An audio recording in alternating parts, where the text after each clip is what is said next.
was 9 years old when he began frequent eye blinking. When asked why he was doing this, he'd respond, "Something is in my eye." Within a month, Mark began clearing his throat often. His pediatrician was informed of these habits, and Mark's mother was told that her son possibly had Tourette syndrome and needed to have the diagnosis confirmed by a neurology specialist. Over the next 3 months, before their appointment, Mark began having additional symptoms: facial grimaces, shoulder shrugging, and the touching of others. New vocalizations were sniffing and the beginning sounds of 4-letter words. Often, he'd repeat his own words and the words of others. He also copied other people's mannerisms, such as women. This is a familiar scenario in the life of an individual suffering from a disorder known as Tourette syndrome. During the last 20 years, the syndrome has become increasingly recognized. Today, it is estimated that approximately 110,000 people in the United States have Tourette syndrome. Today, I will inform you about Tourette syndrome.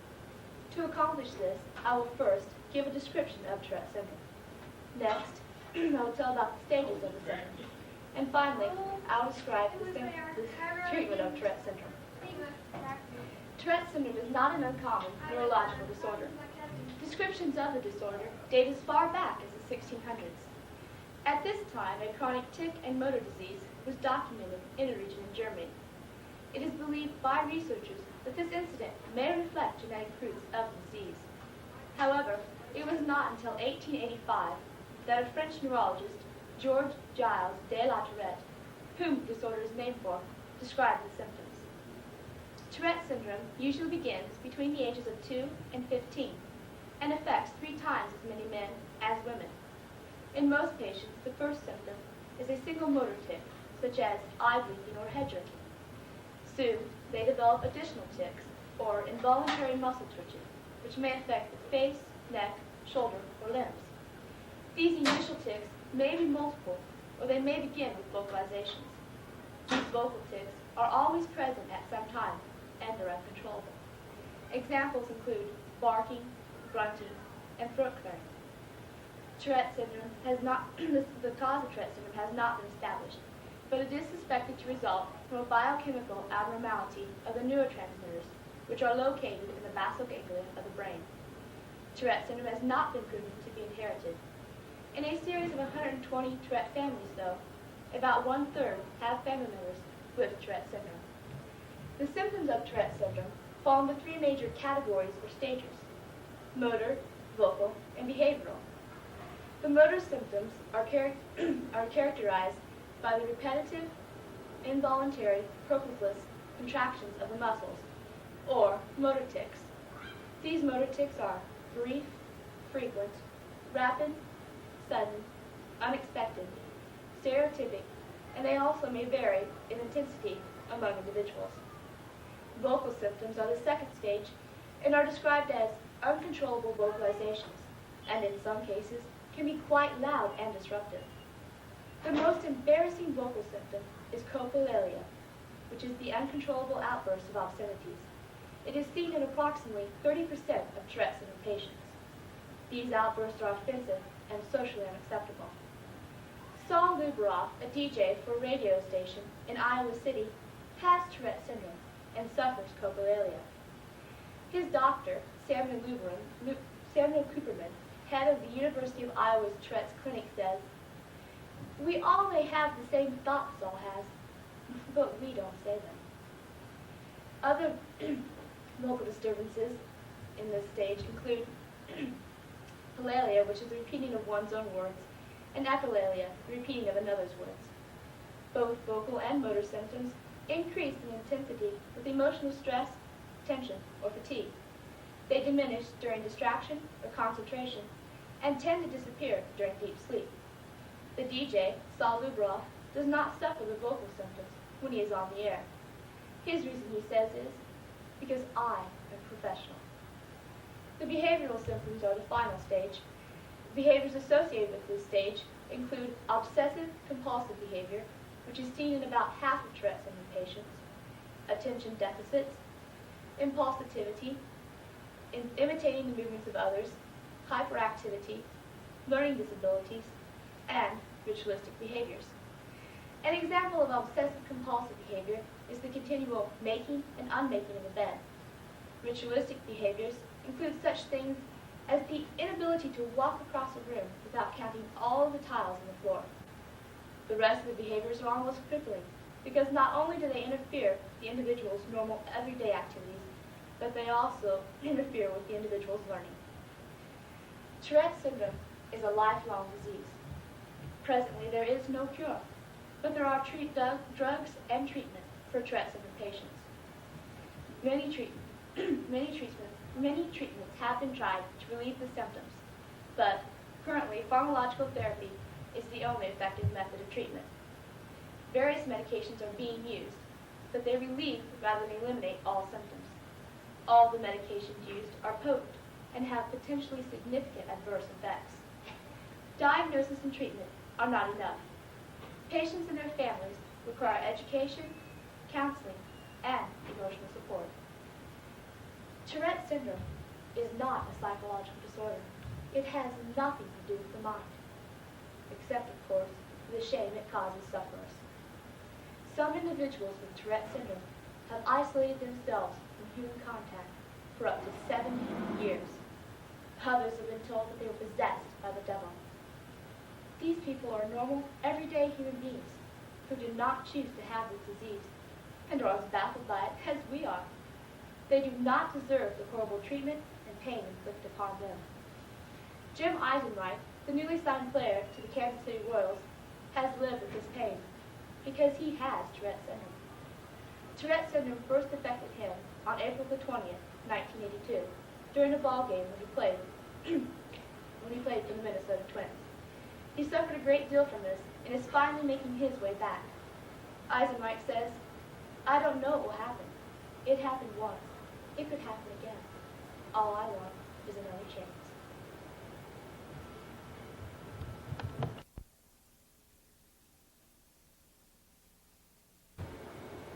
The birth of a child is a parent's dream come true. They have many hopes for their child's future. The goal of every parent is to ensure the safety and happiness of their child's life. Parents try their best to shelter their children from all harm. Unfortunately, though, the dreams of many parents are tragically shattered when their child revolts against authority and becomes one of the increasing number of juvenile delinquents. Such was the case of Ken and Janice Matthews of Canton, Massachusetts. Their 14-year-old son, Ron, the youngest of four, seemed like an average teenager. But on November the 20th, 1986, Ron Matthews took a classmate into the woods and beat him to death with a baseball bat. Juvenile delinquency, the unlawful or antisocial behavior by minors, is a growing problem. According to the FBI, between the years of 1983 and 1987, arrests of those under 18 for murder jumped 22.2%. For aggravated assault, 18.6%. And for rape, 14.6%. This is even more startling when you consider that there has been a 2% decline in the number of teens in the U.S. since 1983. Today I'd like to look at the problem of juvenile delinquency. To do this, I will first look at the causes of juvenile delinquency. Next, the warning signs of juvenile delinquency, and finally, the solutions of juvenile delinquency. There are a number of causes and reasons why juveniles commit violent crimes. Many violent youths have neurological problems or learning disorders, resulting from brain injuries or severe brain trauma from beatings by parents or others. Dorothy Otnow Lewis, a psychiatrist, researched 37 men and women, 15 of whom were convicted murderers on death row, and 22 others in various stages of incarceration or hospitalization. She found that more than 80% of them had some form of head trauma. A second cause is one that is present at birth. Some children are born with a chemical imbalance. Richard Gels, PhD, says these children are psychopaths, incapable of knowing right from wrong. A third cause of juvenile delinquency is child abuse, and child abuse is on the rise. A 1989 issue of Time magazine states that the number of children reported abused and neglected between 1980 and 1987 almost doubled, going from 1.2 million to 2.2 million. Child abuse leaves the juveniles emotional cripples. They are self-centered, angry, and alienating. According to one psychologist, these children are dead inside.